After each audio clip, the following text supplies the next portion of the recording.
Good evening, Nice. everyone. My name is A.B. Timothy. I am your host of the Keeping the Beacon Lit podcast. This is a creative podcast all about keeping the creative beacon lit in everyday life for creatives of all shapes and sizes. So, be you a author, which is what this which is what this admittedly is heavily focused on, because most of us are authors that I have on the show. But if you're an author, if you're an artist, if you're a musician, anything in between, you're welcome here to hear more about inspiration and how we go about keeping the beacon lit. In today's episode, we're going to be talking about writing and specifically historicity in storytelling. Granted, storytelling is more than just writing, so it could go to how to talk about history in a song you're writing, or how to relate history through a visual medium if you're drawing a Roman senator or something. These things have multiple use cases. I think most of what we'll talk about, though, is going to be heavily applicable to writing. Of course, the pin today, not sponsored, is a DVLP pin. He's at the aim and the author on X. He makes fantastic pins. This one in particular, because I'm going to shill him because he's awesome, is the American biquincentennial. It's kind of hard to see; it's not focusing, but it's got an American eagle with spread wings, and the year 250 on it, because of course this is America's 250th anniversary. We love this beautiful country, and I'm thankful to have been born here, where I can speak what I believe and create what I want to create without fear of the government, at least for the most part. And it's not we aren't a political show, but next weekend is very political for a lot of people, so just bringing that up. But yeah, happy birthday, America. There won't be a show next Saturday because it's the 4th of July, and I believe in respecting those holidays, giving people the time off. But yeah, so that's what we're here for today, is to talk about the historicity of storytelling.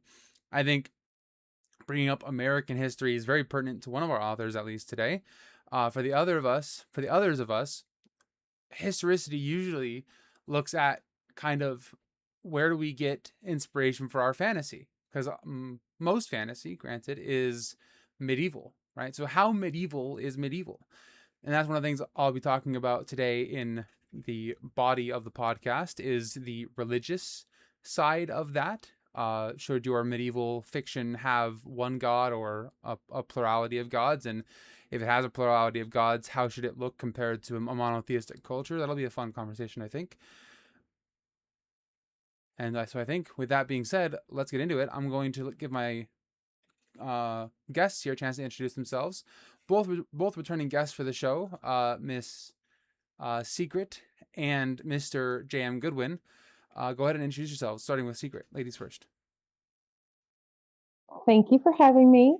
My name is Secret Stacy. I write novels under the pen name SR Stacy. I am a wife and mom living the American dream in Central Arkansas. My first book, my debut novel, is Bet Donovan and the Battle for Wyoming. It is a gritty action adventure historical fiction about a refugee woman who becomes the unlikely protector of a small Wyoming town in a war between the locals and a corrupt group of U.S. Marshals. It's a lot of fun. It's like Kill Bill meets Tomb Raider, and it's just a blast. My second book is a bit of a departure. It's a romantic suspense novel called Life in the Quiet, and it is about a widowed mother of three who thinks that she's got her life together. She has the job. She has a great relationship with her kids. She has just met who she thinks may be her soulmate, and a neighborhood prank war threatens to undo everything. Some toilet papering turns into armed robbery and slashed tires, and the entire situation devolves into a very dangerous liability. So that's what I've got going on right now. I have a third book coming out in November called Life Out Loud, and I have several projects in the works, some fantasy things, some more historic fiction, but those are the two things that I have out right now that you can purchase. I think the word for those kinds of pranks usually is crime. Uh, but if you want to call them pranks, I guess. What? Out as pranks. and then they evolve and devolve into crimes. And so, yes, yes. Yeah. It's pretty hard to say it's just a prank, bro, when you have a Castle Doctrine bullet in your chest. I'm just saying. I'm just Yeah. yeah, okay, but yeah, thanks for sharing, Stacey. Sorry, Secret. That does sound awesome. Thank you, and I think it'll be fun to get into discussing the historicity of Beth Donovan and whatnot. That's cool. So, JM, go ahead and introduce yourself. Yeah, thanks, Abe. I'm J.M. Goodwin, author of The Isles Called Strife, which is a Roman Republic inspired adventure fantasy, an epic fantasy, sword and sorcery kind of thing, um, which is really interesting given what you talked about. There's a pantheon with multiple gods in the Roman style. It does lean a lot into certain aspects of history, which is relevant to what we're going to be talking about tonight. But currently only the one book, working on the sequel as we speak. And if I can get it out by this time next year, that would be fantastic. Um, but yeah, really excited to be here. Thank you for having me. Absolutely. Yeah, I am excited to read your book. I had a brief discussion over Discord about how I could order the book, and I'm going to be ordering it probably after we wrap up the show because it does sound up my alley. So cool. And as always, their books will be in the description, as well as their Amazon author pages and whatever else they send me to link to you guys, be their social medias or website or whatnot. So yeah, let's just jump right into it. I think today's conversation focusing around the historicity of storytelling, and coming at it from my own perspective. Obviously, I wrote the Arthurian tale, The Shards of Arthur's Shield, which is all about Thomas, and he's a man who lives several hundred years after a real Arthur went into the West. And so obviously that kind of puts a wrench in the works because there's arguments to be made about whether or not Arthur was a real person or who he might have been based on. But even outside of that, I could still and am still in the book taking historical inspirations for things like settings and armor and swords and combat styles, all these things to best tell an immersive story. And that's, I think, the first question I'll ask, and you can kind of talk about the historicity of your own storytelling too, outside of this question, but kind of just to get the conversation going here a little bit. What is more important to you when you're writing, in the moment when you're writing? Is it more important that the story reads well, or is it more important that it's aggressively, and some might even say autistically, historically accurate? And I think JM will start with you on this one. Well, this is going to strike some people as controversial, particularly those who know about how much I enjoy history, but I really don't think there are many circumstances where you want to sacrifice the enjoyment of the story for historicity. And sure, that depends on what kind of book you're writing. Because if you're really like your ideal audience for your, in my case, Roman Republic inspired fantasy is people who love the Roman Republic era and know all about it, and you really are going to get into like you're trying to write a book on the vein of Guy Gavriel Kay, who's really trying to tell you about what that culture was like in a significant way and not necessarily a historically accurate way, then you need to have as much accuracy in there as you can manage and still make the story interesting, because otherwise you're not actually telling anything about that culture, are you, if there's none of the cultural stuff in it? But that's not most people. That's not what I'm doing in my book. There's shades of actual historical things. But in the end, it's a fantasy story, and the fantasy part is what people are interested in, not the history part. I'm not writing it for fans of history, people who watch history march videos about the Roman Empire. That's not my. That's even though I am one of those people, that's not my primary audience, and so I routinely sacrifice historicity for the sake of the story, because that it's about these people and their experiences in this fantasy world I've made that has really strong tie-ins to actual things that we humans did in the real world, but that's not the point. Does that Hmm. make sense, you think? Oh, it makes a ton of sense. I did the same thing. You can actually even see it, for example, on the front cover of my book. The character Thomas, who's portrayed on the front cover, classic fantasy character facing away from the camera trope there on the cover, but it's fine. He has plate armor. This book is set in the 11th century. Plate armor was not standard if it even showed up at all. Um, there were some Roman plate things with the overlapping plate that was still somewhat in vogue, but a lot of it was a different style of armor. However, the fantasy of my world was inspired not so much by the historical era as it was by the Arthurian myth. And if you read the Arthurian myths and if you watch the Arthurian movies and TV shows and whatnot, guess what era they depicted?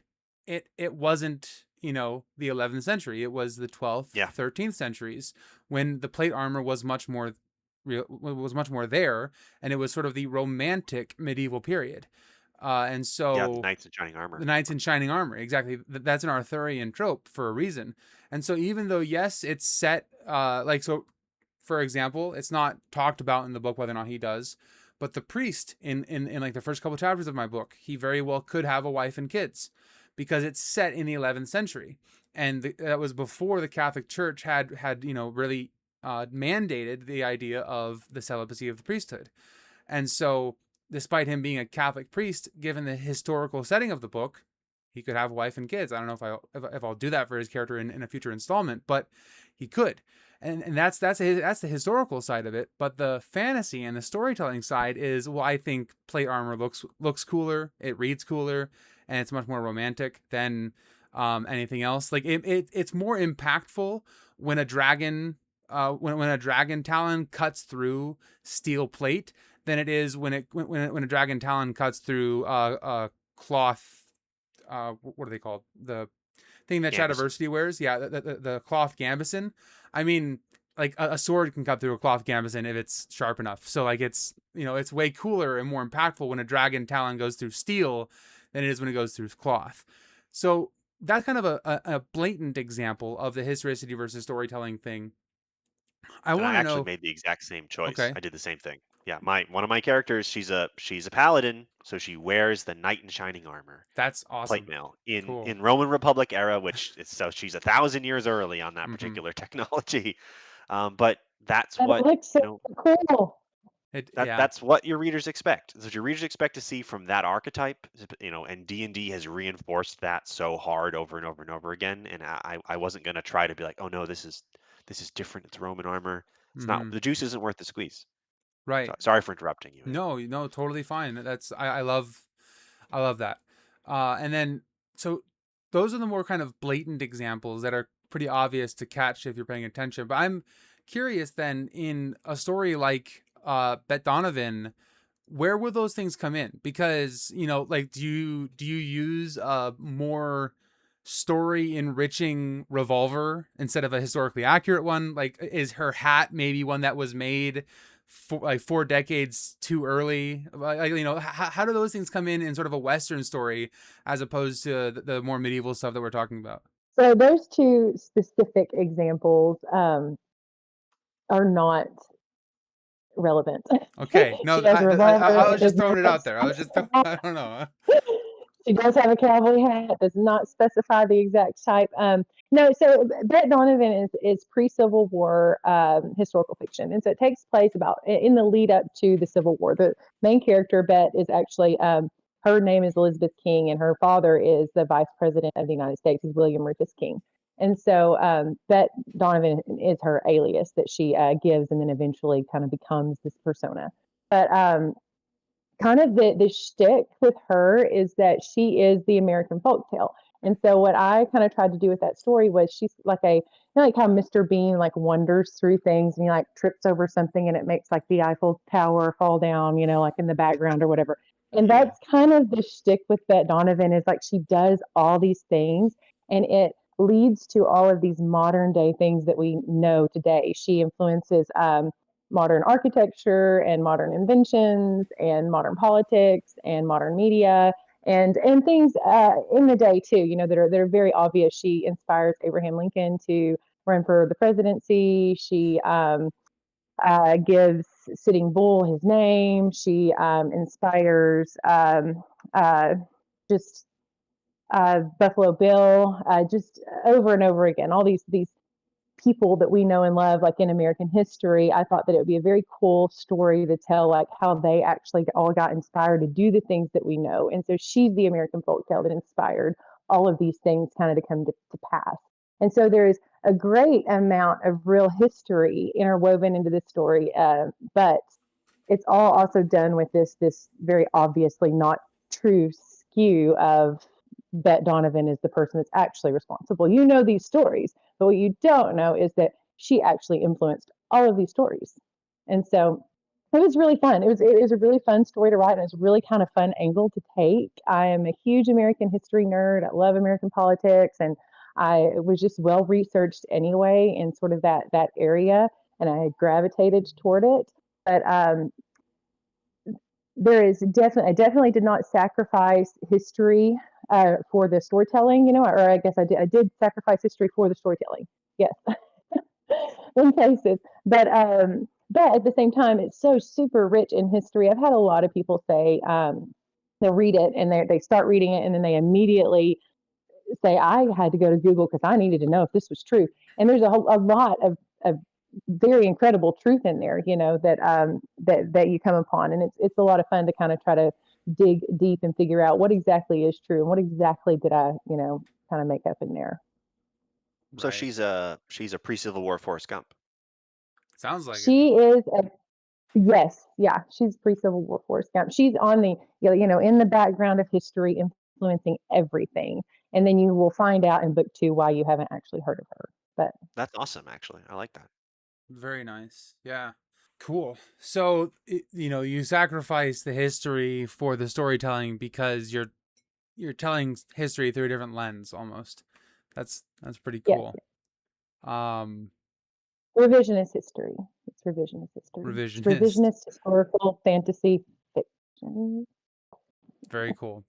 Yeah, I kind of do some similar things. I mean, there's not so much like historicity of this historical event is influenced by my character, so this is happening. But a small thing that you'll find in my book, and JM, feel free to jump in with something in yours too if you can think of one, uh, is when you get to uh, later in the book, when you get to the village of Lancaster. If you know about modern Britain, Lancaster is like a pretty decently sized city. Like it's not just some hodunk village like it's portrayed in the book.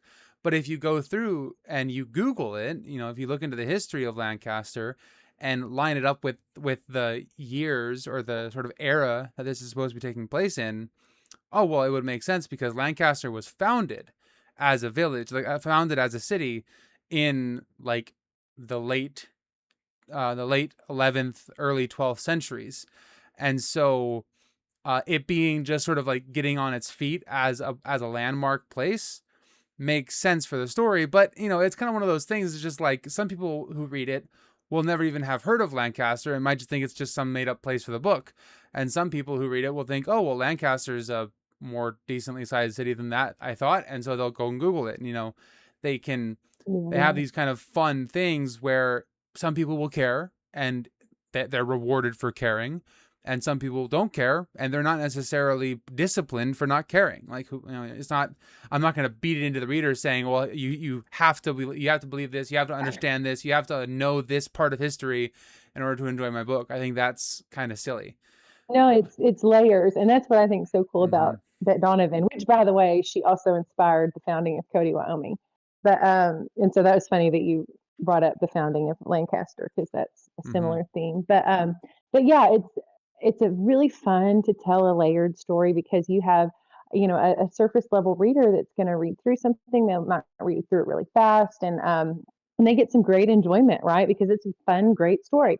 But then you have somebody that might be a little bit more into some nuanced history things, and then they read it and they have a totally different experience. Or you might have somebody that decides to read it twice, and then they pick up so many Easter eggs. When I was writing Bet Donovan, I was probably watching too much Super Carlin Brothers. There's a lot of Easter eggs in that, in that book too. Uh, but it's really fun. It's I think a layered story is very fun to tell, and I think it's fun to figure out ways to tell complicated stories that don't seem complicated. You can enjoy the story in multiple ways. Right. Like one of the things I'm doing in my next book, which is unrelated to the Adventures of Thomas, but it's still going to be kind of a Dark Ages fantasy. Um, and this was brought up in the critique group that I'm a part of here in Arizona, down in Cochise County. I'm part of a critique group, and they read through a prologue that I'd written for my next story, and they were super confused because the prologue is Caesar surviving the Ides of March, and so that's kind of the world hook for the world of the story is that, well, what happened, what changes now that Caesar survives and sets up the empire himself, all this kind of stuff. But the readers, the critique partners, one of them was really confused because I mentioned at the end of the story, I mentioned the theater of Pompeii. The streets outside the theater of Pompeii ran red, not with the blood of Caesar, but with the blood of the senators who would see Rome fall. It's kind of the poetry that I use there at the end. And the critique guy got confused. He was like, wait a minute, I thought we were in Rome. Because he knew enough to know that Caesar died in Rome, but he didn't know Oh, that was enough. Rome. Well, yeah, but he didn't know enough. Well, but he meant like the city of Rome. So like he didn't Okay. know enough. He knew that Caesar died in the capital city of Rome, but he didn't know enough to know that Caesar died in the theater of Pompeii. And so that could have been a moment for him as a reader, just like, oh wait, why does he mention Pompeii? Because it's not named after the city. I don't believe it's named after the politician Pompey.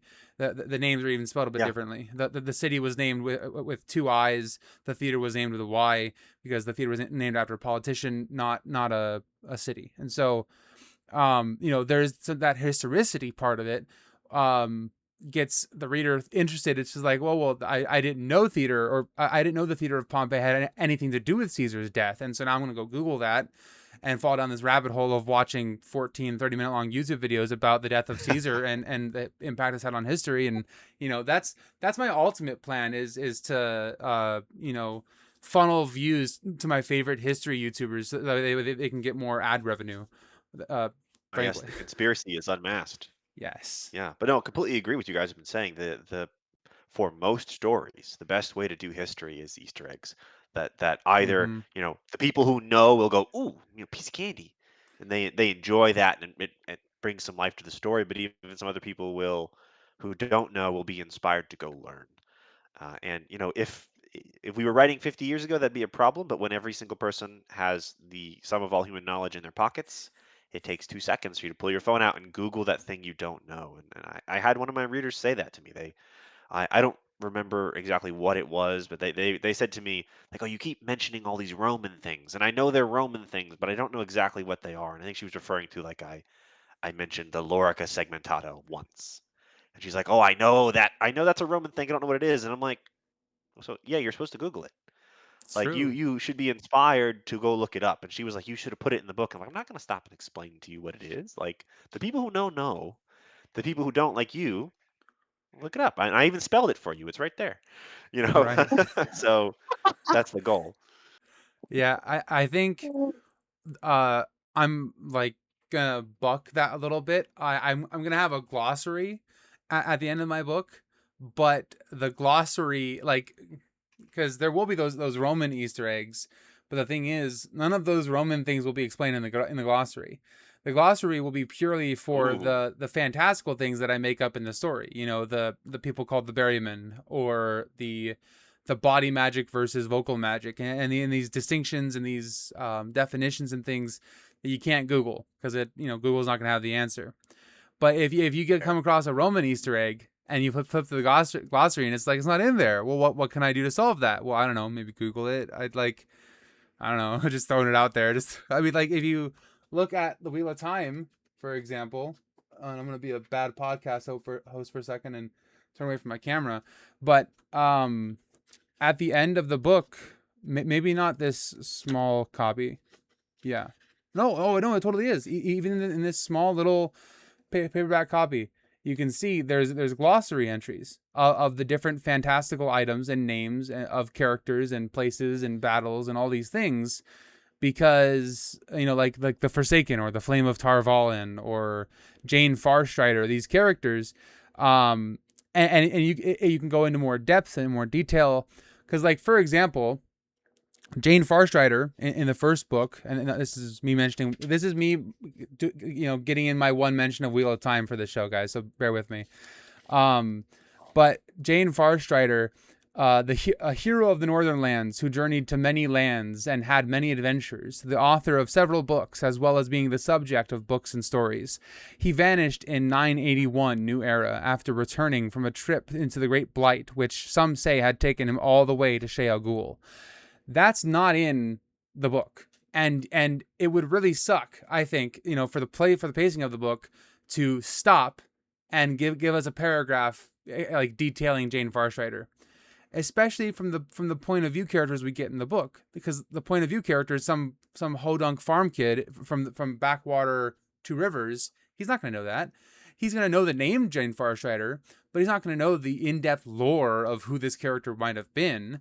Like somebody like me, I know who like David, well, Daniel Boone. I'll use him as my example. I know who Daniel Boone is as a character, but I haven't researched him. I haven't read any books about him. I couldn't give you the in-depth lore like maybe Secret here could. He was But inspired by Bette Donovan. real, I wouldn't know that. Of course he I was. haven't read that book yet, but it's that kind of thing. Like the taking those moments of historicity, especially in a fantastical setting where you're making your own history up, and the light's not doing me any favors today. This is bad.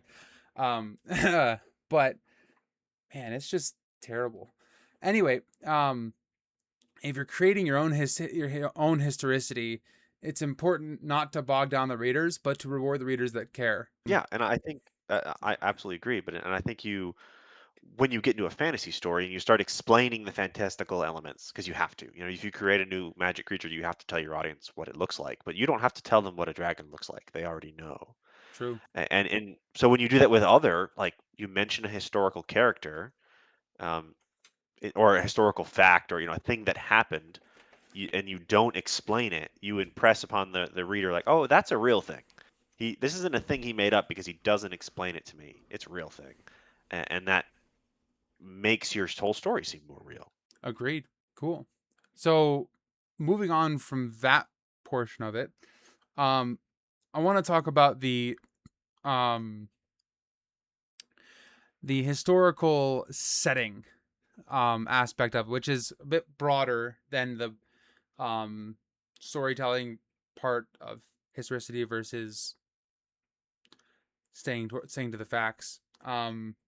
So, for example, in Bette Donovan, she in the Battle for Wyoming gets the subtitle of the book, Secret. How did you go about detailing and describing in the book, for example, the settings of Wyoming? Or it also sounds like maybe she was in Illinois for a bit to inspire Abe Lincoln. How did you describe these settings historically accurate, or was it another one of those things where you try and kind of sidestep the historical accuracy for a better storytelling? No, I think the setting is pretty historically accurate.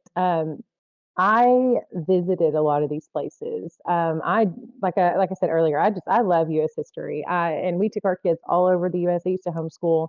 They're all older now, and so I've got two in college and two that are in high school. And we stopped homeschooling when each of them got into seventh grade. But when they were younger and we were homeschooling all of them, we traveled all over America. So the story starts in Philadelphia. Bet is actually half Japanese. Her mother is a part of the Japanese royal family, and so she attended boarding school at Ashikaga Gakko in Japan. So she's like a half samurai, half cowgirl, and she and so anyway, starts in Philadelphia. Her parents are killed under suspicious circumstances. She's recalled back to Philadelphia and is forced into the home of the dastardly Buchanan family. So James Buchanan, who eventually becomes the president, she is actually his brother G.W. Buchanan is her steward, and so is forced to live with him until she's 21 years old to be able to receive the rest of her parents' inheritance. That's kind of the setup of the story. Something happens and she ends up having to flee before she turns 21, and she decides that the best way to escape the crazy reach that G.W. Buchanan has, because he's this political mastermind, he's very well connected, is that she should get lost in the vast nothing that is the American West. So she flees. She takes a train. Um, she switches trains in Cincinnati and then heads out west and ends up in what is originally called Marion, Wyoming, and eventually ends up becoming Cody, Wyoming. Um, I visited all of those places. I went to, and then before I decided to write this book, it wasn't. I did not go visit these places as as research. I had just visited them and eventually became inspired to write this story. But I did go to Philadelphia and saw all of the things there. Um, of course, I've been to Cincinnati and I've been to Cody, Wyoming, and so yeah, all of the things that are described setting wise in the book are very historically accurate. I try to be very accurate with a lot of things. All of the weaponry is historically accurate. The technology is historically accurate. Sort of the fantasy of it, uh, it toes the line on what is actually what you're capable of doing. You know, like a horse can only go so far in a day, and they kind of push that to the limit quite a bit. They push the limit of how far you can really shoot a rifle. You know, those sorts of things. Some of the fight scenes, you know, you're kind of on the knife's edge of fantastical, and sometimes I just dive right over the deep end, cutting people in half because they're really bad people and I hate them. But for the most part, the setting itself is very historically accurate. Yeah. I understand. Bet Donovan's an Aes Sedai, is what you're saying. That's pretty cool, actually. Uh, So she's a she's an Secret Aes hasn't read those Sedai. books. Come on, Well, man. I, You well, said only I one reference to Wheel of Time. listen. I did. Come Is it on. how far I've gotten in Wheel of Time? I've read part of the first, not even the prologue, the first prologue. I've read the first half of the first prologue like 4 times, and I have not been able to get into it. I'm No, that's sorry. fair. It's just funny because one of the characters, the first time that I'll keep it vague, but the first time that they use the one power, which is the magic system, the first time they use it is heavily implied to be to keep their horse running an extra distance that they're not supposed to be able to.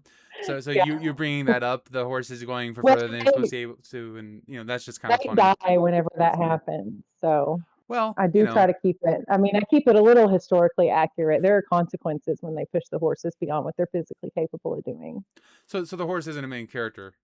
That's fair. No, the horse is gone. Sorry. It's tragic. Shame. Okay.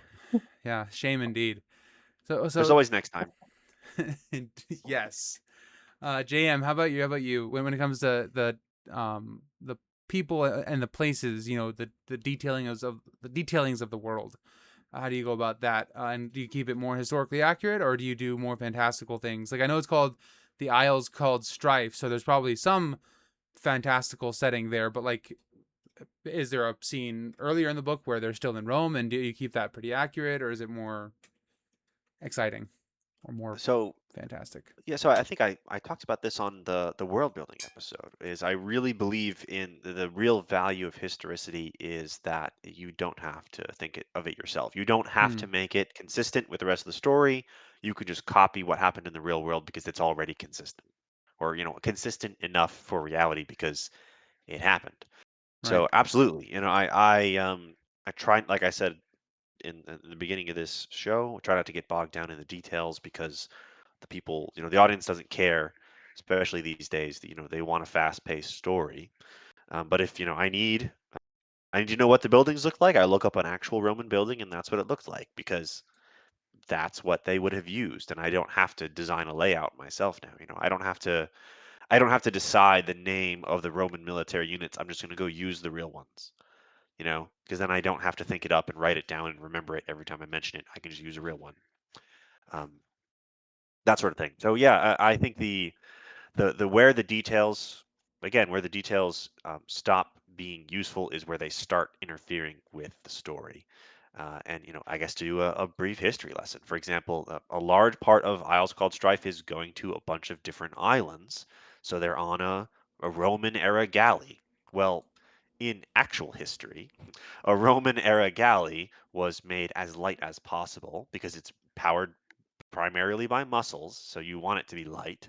So it was made out of really light hollow wood, which since it's not hollow, but porous.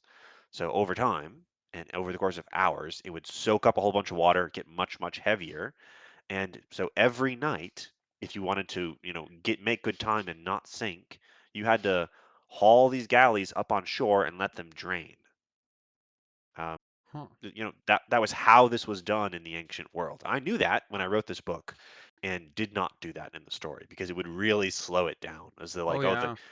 these isles Yeah. are supposed to be really dangerous and haunted, and if every single night they have to stop and fight something, we're not getting anywhere. We're not going anywhere. It's a much more. It totally changes the pace of the story, and I wanted it to be an adventure. Where we're going to a bunch of different places, seeing a bunch of different things, and not like constantly running into the D&D encounter of, oh, time for another random encounter, time for another random encounter. We never would have gotten through the plot. It would have been 900 pages long. So just totally ignored that factor of history because it's an impediment to the story. So yeah, that's generally my approach. I think Isles is much more about, it's not really about the world yet. It takes place in, a Roman Republic, a fantastical Roman Republic with elves and dwarves and halflings and magic.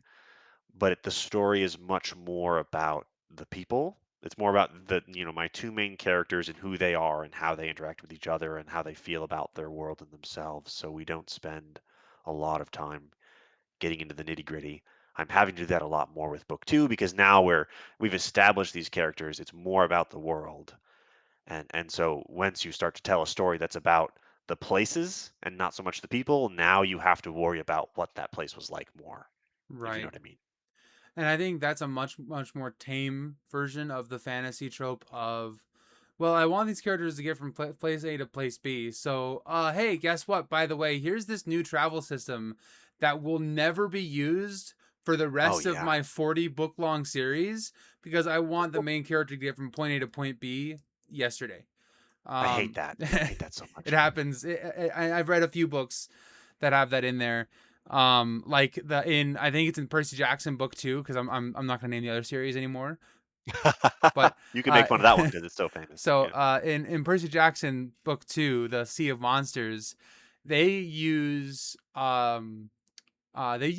seahorses as steeds. No, is that Sea of Monsters? I think it is either Sea of Monsters or Curse of the Titan. But um, I believe it's in Sea of Monsters. They have to yeah, it is because it has the Cyclops in it, and that's book 2. So they use seahorses to get from the shore to the cruise ship, which is sort of the base of operations, or I guess it's a yacht. In the books, it's a yacht. Which is the base of operations for the bad guy, Luke. And which, spoilers if you haven't read the first book, Luke's a bad guy. But uh, anyway, the they have to use seahorses because of course they need to get from point A to point B. And those seahorses, as far as I can recall, which I might get flamed by Percy Jackson heads in the comments here for this, but as far as I can recall, the seahorses just aren't used again. Just for the rest of, I mean, granted, there's not that many places they could be used, but like I can think of some issues where they get into in the Sea of Monsters, during the meat of like Act 2, that they probably could have used some seahorse backup, but they just don't get it. I'm gonna Um, get my wife to fact check you right now. I'm gonna go run and ask her I how think many other times has Harry seahorse Potter get just used. had with port valid. keys, and they introduced it in one book, and then they never really mention it Yeah, again. exactly. The port keys, like that would have been useful Yeah, in a bunch of other situations, but it yeah, comes it up was like just twice. mentioned like in book 5. It came up, yeah, at the beginning, and then for the climax, and then never used again. The Yeah, which I think one? like there's one other book where they just make a port key really quick and then use it, and you're like, oh, you could just do that? Why are people apparating when you could just make freaking port Right. keys and not get splinched and not do this really Yeah, complicated yeah, magic? Yeah, Is but that Harry yeah, Potter? yeah, yes. yeah, yeah. Okay, It's in Harry Potter. haven't read Harry Potter yet, but I'm like, okay, that sounds interesting. We'll use flu powder where we have to jump into a fire and accidentally end up in the wrong place because we got ashes in our mouth when we could just use a port key and Yeah. and not have any of that Well, happen. you Yeah, see, just poor mention it like 2 or 3 times. poor keys are you have to subscribe to the $40 a month tier for the Magic System in order to get access to them, and you get like Yeah. you get like one port key a month, and That's a Patreon reward. a lot of Okay. these Hogwarts kids are pretty poor, right, coming into True. this thing. So You're right. they can barely afford tuition as it is. Because I understand how Harry Potter works, and he definitely pays tuition. Yeah. Oh gosh. Yeah, So so many things. that's cool. Nope, nope. But I, no, that's a great. I'm It's great that you I'm brought the that Harry up. Potter expert, and you can stick to Wheel of Time over there. okay, It's my great bad. that you brought that up though, because Harry Potter is a great example of Mm, totally ignoring how the world or any world would work, and people still love it because you did it Yep. oh the right yeah. way. So you can go to that extreme and just be like, ah, port keys. Never mind. Sure. Y'all forget about that. We're not Yeah. using that again. Sorry, Yeah, well, Silker. I feel like that's a lot of things in Harry Potter, and there's nothing wrong with that. Like one of the things, and this is kind of talking about a different writing thing, a different writing, a different aspect of writing a little bit. But instead of world building, let's talk about point of view for a second, and then this gets into the meat of this being sort of a writing show as opposed to just talking about books or whatever. But a friend of mine in this critique group, he wrote a really, in my opinion anyway, a really compelling opening scene to this chapter that was a council scene where it was like a council meeting between, I don't know, probably 8 characters that are in this grand council of a land or whatever. And the point of view continually jumps from head to head, but it flows and reads really well. However, POV jumping when you're not specifically writing in third person omniscient is very much frowned upon. And there was definitely supposed to be one main character in that scene, but it got so obfuscated by all of the POV hopping. And so Yeah. the Yeah. there is, and bringing that back to what you guys were talking about with Harry Potter, there is something to be said for, yes, this is really cool and people love it because it reads really well, and also it doesn't make sense. It breaks the continuity, or it's bad writing. And me and JM, we are working on a Wheel of Time show right now. And just before this meeting, we were recording. We were doing a recording session for that show, and we talked about that a little bit in the Wheel of Time. There's some things, and this isn't me referencing the Wheel of Time. It's just the first thing in my head, and so there's plenty of things in all kinds of books that you can find. I'm sure you can find stuff in Tolkien that has this happen, where it's cool, it reads well, it's exciting, it's fun to read, but from a critical standpoint, from a writing standpoint, it just doesn't work, even though Yeah. people love it. Red Rising, and I love Red Rising, but Darrow, it's all written in first person, and Darrow is a very unreliable narrator, and Mm-hmm. so first person is really hard whenever you're trying to do a twist at the climax that the narrator knows, Right. and Pierce Brown does it great, but there's a lot of critical uh, controversy about whether or not that should have been done in that way, Yeah. with the unreliable narrator like that, which I thought it was great. But I yeah, that's kind also of along those same lines. Yeah, I also love Red Rising, and I did not have a problem with that ending to book Yeah, three. it's fine. Didn't have a problem with it when I was reading it. I totally understand why people do. Because yeah, the narrator is a little bit unreliable, but to just straight lie to the audience for the climax is Interesting. just straight up lie to your audience and be like, right? I mean, it worked for me. I totally get why it doesn't work for some people. It's a risk, and sometimes the risks don't pay off. But it clearly paid off for most people because everybody loves those books. Guess I'll have to add it Yeah, to the list. they're great. Yeah, he Yeah, does. Cool. He wrote the book on first person Red for Rising sure. some He's is the first one sci-fi, I've isn't it? read.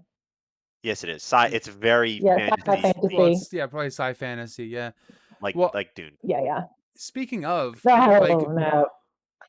Yeah, Not like Dune? not like I don't have Dune. the context, but Well, I know Dune is I am similar to like sci it's fantasy. sci-fi no, fantasy like Dune. It's not like Dune in no, the story. No, the stories are different, but like I'm that just kidding. genre, the sci fantasy. So speaking of sci-fi, actually, I wanted to get into that a little bit. I don't know about you guys, but I've got some sci-fi things in the pipeline for future release. I don't know about your guys' future plans, but how would you go about like if you had to like think of ideas to help our sci-fi friends, because I'm sure there's gonna be some sci-fi people listening to this. Uh, how can they go about respecting historicity while also speculating in their sci-fi world? Obviously, it's one thing if it's set in a fantasy sci-fi where like it's not even Earth anymore, and so you make up your own history. But it's another thing if it's our Earth, but just flung 200, 300, 400, 1,000 years into the future, or cough cough like 10,000 years into the future if you're that one book that won't be named. Um, anyway, the that aspect of it, how would you guys go about that? Would history that relates to modern people even come up, or would you not want to risk dating yourself? Because I feel like that's the trick a lot of sci-fi authors run into is they don't want to date their book immediately. Like I'm writing a serial right now where the main character makes a 6'7" joke, and that's going to Oh immediately no. date. Well, but the thing is, it's set Babe, no. it's No. it's listen, listen. It's set Don't in do it's set in the year 2099, right? And so it's removed from our like modern day, and they make the joke not as an actual joke, but it's sort of slipped in there for the modern audiences to kind of laugh at, and get that Oh cringe no. reaction because it makes it memorable. But No, Abe. No, what so what are you guys' in thoughts there? 2 years that's gonna be cringe. In 2 years that's gonna be It's already feel dated. that. counterpoint. It's already cringe today. Yeah, yeah, yeah. It's done on purpose. But what? So yeah, like talk about that a little bit. JM, you seem passionate about that. Like jump in. Like when it comes to I dating yourself I am. immediately versus like doing it well, how could you go about that? I really think that and I love sci-fi. I I love sci-fi. If you're following me on X, you see most of the things where I post books I like. Most of them are sci-fi. Mm-hmm. The first books I read were sci-fi. I write fantasy because I it's something I can do better than sci-fi. But um, we'll get there eventually. I really think sci-fi authors need to stay away from. They need to avoid dating themselves at all costs because it immediately kicks you out of the story. Hmm. It immediately makes the rest of your story seem less plausible. So I think it's preferable when sci-fi authors um, talk about the past in a vague enough way that anything could have happened. They separate the events so far from our time, like referencing anything that happens in our time that they're never going to hit a point where we could say, "Oh, you were wrong about that thing," because as soon as you make a prediction and you're wrong, it absolutely I So you're stop and think, saying, "Ah, you were wrong. Like that was dumb. Why'd you think that?" What were you going to say, Secret? so I was just saying, your concern is that you don't want to overlap something in the near future. Is that like if you Yeah, write a book and you place it in 2050, then when 2050 comes along and this didn't happen the way you said, then the book is less, palatable for an audience in 2050? Is that that's kind of the I argument? I would say that is a fear for sure. That's not what I'm saying, though. I apologize for being unclear. I think Oh, the okay. the concern is when the plot of your story is based on things worked out this way. You know, I think Neuromancer is a good example of it done well. Gibson has said, he imagined when he wrote this book, he imagined a world in which both the U.S. and the Soviet Union collapsed at about the same time, and that clearly didn't happen. And so he's writing in this world where there's no America and there's no Soviet Union. Um, you know, you and that happened like 3 years after his book came out. The Soviet Union collapsed and America didn't. And the it would have been preferable in a situation. I'm not ragging on his book at all, obviously, but it as a sci-fi author, I think you are on much safer ground if you don't base your plot of your story on any specific outcomes of events that could potentially happen anywhere near where your readers live. So, I would be very cautious about, for example, writing a story in which, if you were writing a sci-fi book 4 years ago, at the very outbreak of the Russian war with Ukraine, and you thought that the Ukrainians were going to fold in 2 weeks, you would look very silly if you mentioned, in your sci-fi story that like, oh, Russia owns all of Ukraine now, and we're like, well, that didn't happen. Maybe it could still, but as of right now, like somebody reading that book today, that would look silly, and you could Right. just abstract your plot enough so that that outcome of that event doesn't matter, and that's what I highly recommend authors do. I Don't Yeah. reference events you don't know the outcome to yet, because that avoids getting egg on your face. I totally agree. Um I make a joke in my serial, but it's both a knock on modern culture as well as Hitchhiker's Guide to the Galaxy, because it's a like basically the character says the next thing you're going to tell me is the secret to the life, the universe, and everything is 6'7", or is 67 is what he says. And so it's a That is joke. kind of funny, It's actually. making fun of us today, like almost from, but it's also like, a Hitchhiker's Guide to the Galaxy reference. It's layered, right? It's like an onion. You cringe at first, but then as you break into it, it's sweeter. So yeah, so there's different ways of going about that. And so what did you think about that, Secret, if you want to like play into that a little bit when it comes to sci-fi? Yeah, I think all that makes sense. I have a sci-fi project that I've been working on for a little while, and it it's a three-part uh, book or a three-book series, depending on how I'm going to release it. I haven't decided yet. And the first part or the first book takes place in a more modern time, and then some things happen, and that world is no longer relevant. But I did definitely try to skirt an actual dating in that, and it's very vague, even with what technology was available. I went a tiny bit dystopian with it to try, kind of muddy the timeline even a little bit more. Yeah, all of that makes sense, I think. I was struggling to come up with an example of this, but I think if I'm gonna, there are a lot of sci-fi that take place in a world where Earth is divided between competing powers, and one of those powers is Russia. And I think what we're seeing today is that's there's a pretty good chance that's not actually going to happen. Russia is Mm, very much in the decline. It's not getting stronger, it's getting weaker. So this idea that like 100 years from now, America and China and Russia and Europe are going to have competing space empires is is pretty laughable. And even 5 years ago, that wouldn't have been laughable.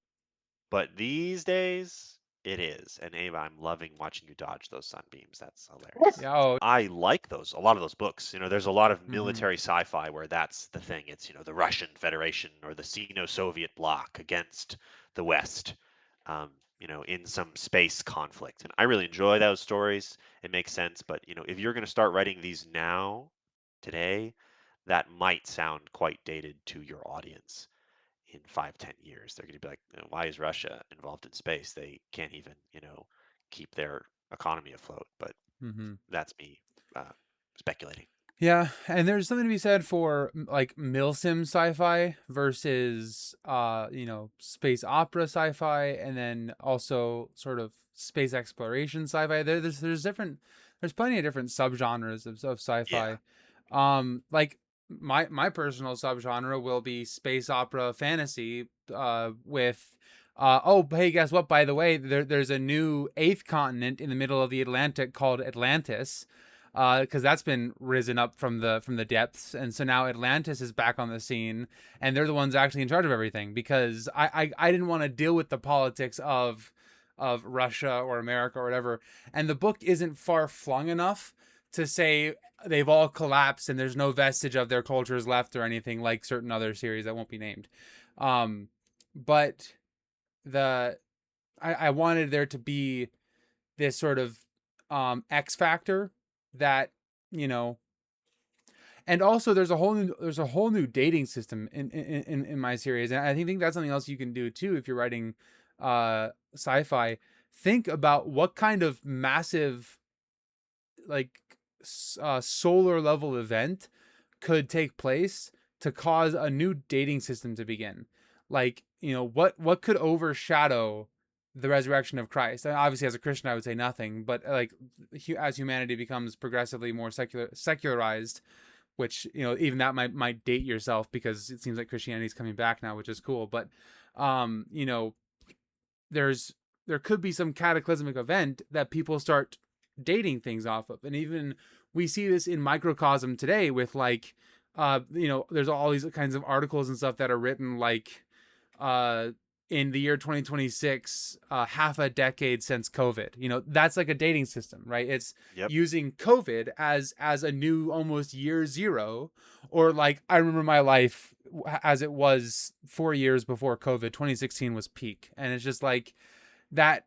But granted, I said 4 years before COVID, and then to you know, ground that reference, I then gave it the reference of 2016, right? And so there's ways you can go about that for the historicity side of it, and respecting the setting and respecting your audience's intelligence, while also sort of alleviating some of the pressure of, you know, dating your book eventually, you know, because like we can read stuff like 20,000 Leagues Under the Sea and still enjoy it, or we can read stuff like Treasure Planet or Treasure Island, or I guess watch Treasure Planet and read Treasure Island and still enjoy it, even though it might seem dated, but they're still good stories.